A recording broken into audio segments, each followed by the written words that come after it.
ಫಲಿತಾಂಶದ ಬಳಿಕ ನೋಡಿದ್ರೆ ಏನು ಅನ್ಸುತ್ತೆ? ಅದ್ಭುತವಾದ ಫಲಿತಾಂಶ.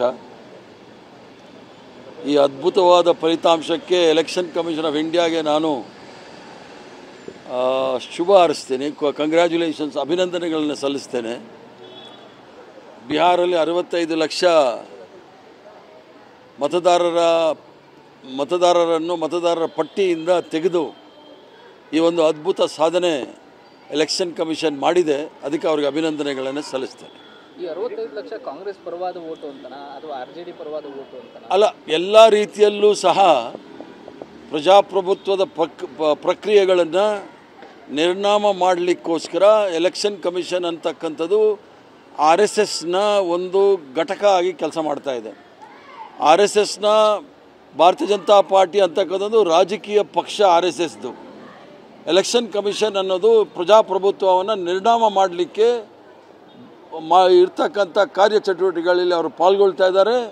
ಅವ್ರಿಗೆ ಚುನಾವಣೆ ಸಂದರ್ಭದಲ್ಲೇ 65 ಲಕ್ಷ ಮತದಾರರ ಪಟ್ಟಿಯಿಂದ ಮತದಾರನ ತೆಗಿಬೇಕಾದ್ರೆ ಇದೊಂದು ಅದ್ಭುತ ಸಾಧನೆ ಅಂತ ಹೇಳಿದ್ರೆ ತಪ್ಪಾಗಲಾರ್ದು. ಸರ್, ಈಗ SIR ಅನ್ನು ನೀವು ಮುಂದಿಟ್ಕೊಂಡು ಅಲ್ಲಿ ದೊಡ್ಡ ಹೋರಾಟವನ್ನು ಮಾಡಿದ್ರಿ, ಅದನ್ನು ಜನ ಒಪ್ಪಬೇಕಿತ್ತಲ್ಲ? ಅಲ್ಲ, ಜನ ಒಪ್ಪೋದು, ಜನಗಳನ್ನ ಓಟ್ ಹಾಕೋಕ್ಕೆ ಬಿಟ್ಟಿಲ್ಲ ಅಂದರೆ ಒಪ್ಪೋದೆಲ್ಲಿ ಬಂತು? ಜನ ಬಂದು ಅಲ್ಲಿ ಮತ ಚಲಾವಣೆ ಮಾಡಿದರೆ ಫಲಿತಾಂಶ ಬೇರೆ ಆಗಿರೋದು. ಮತ ಚಲಾವಣೆ ಮಾಡಬಾರ್ದು, ಯಾರ ಭಾರತೀಯ ಜನತಾ ಪಾರ್ಟಿ NDA ವಿರುದ್ಧ ಇದ್ದಾರೆ ಅವರು ಮತ ಚಲಾವಣೆ ಮಾಡಬಾರ್ದು ಅನ್ನೋ ಮೂಲ ಉದ್ದೇಶದಿಂದವೇ ಇವರು 65 ಲಕ್ಷ ಜನಗಳನ್ನು ಮತದಾರರ ಪಟ್ಟಿಯಿಂದ ಕೈಬಿಟ್ಟಿರ್ತಕ್ಕಂಥದ್ದು. ಆದ್ದರಿಂದ ಎಲೆಕ್ಷನ್ ಕಮಿಷನ್ನ ಅದ್ಭುತವಾದ ಸಾಧನೆ ಮಾಡಿದ್ದಾರೆ, ಅವರಿಗೆ ಅಭಿನಂದನೆಗಳು.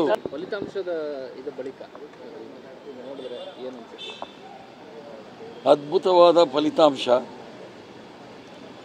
ಈ ಅದ್ಭುತವಾದ ಫಲಿತಾಂಶಕ್ಕೆ ಎಲೆಕ್ಷನ್ ಕಮಿಷನ್ ಆಫ್ ಇಂಡಿಯಾಗೆ ನಾನು ಶುಭ ಹಾರೈಸ್ತೇನೆ, ಕಂಗ್ರ್ಯಾಚುಲೇಷನ್ಸ್, ಅಭಿನಂದನೆಗಳನ್ನು ಸಲ್ಲಿಸ್ತೇನೆ. ಬಿಹಾರಲ್ಲಿ 65 ಲಕ್ಷ ಮತದಾರರನ್ನು ಮತದಾರರ ಪಟ್ಟಿಯಿಂದ ತೆಗೆದು ಈ ಒಂದು ಅದ್ಭುತ ಸಾಧನೆ ಎಲೆಕ್ಷನ್ ಕಮಿಷನ್ ಮಾಡಿದೆ. ಅದಕ್ಕೆ ಅವ್ರಿಗೆ ಅಭಿನಂದನೆಗಳನ್ನು ಸಲ್ಲಿಸ್ತೇನೆ. ಈ 65 ಲಕ್ಷ ಕಾಂಗ್ರೆಸ್ ಪರವಾದ ವೋಟು ಅಂತನಾ ಅಥವಾ ಆರ್ಜೆಡಿ ಪರವಾದ ವೋಟು ಅಂತನಾ? ಅಲ್ಲ, ಎಲ್ಲ ರೀತಿಯಲ್ಲೂ ಸಹ ಪ್ರಜಾಪ್ರಭುತ್ವದ ಪ್ರಕ್ರಿಯೆಗಳನ್ನು ನಿರ್ನಾಮ ಮಾಡಲಿಕ್ಕೋಸ್ಕರ ಎಲೆಕ್ಷನ್ ಕಮಿಷನ್ ಅಂತಕ್ಕಂಥದ್ದು RSSನ ಒಂದು ಘಟಕ ಆಗಿ ಕೆಲಸ ಮಾಡ್ತಾ ಇದೆ.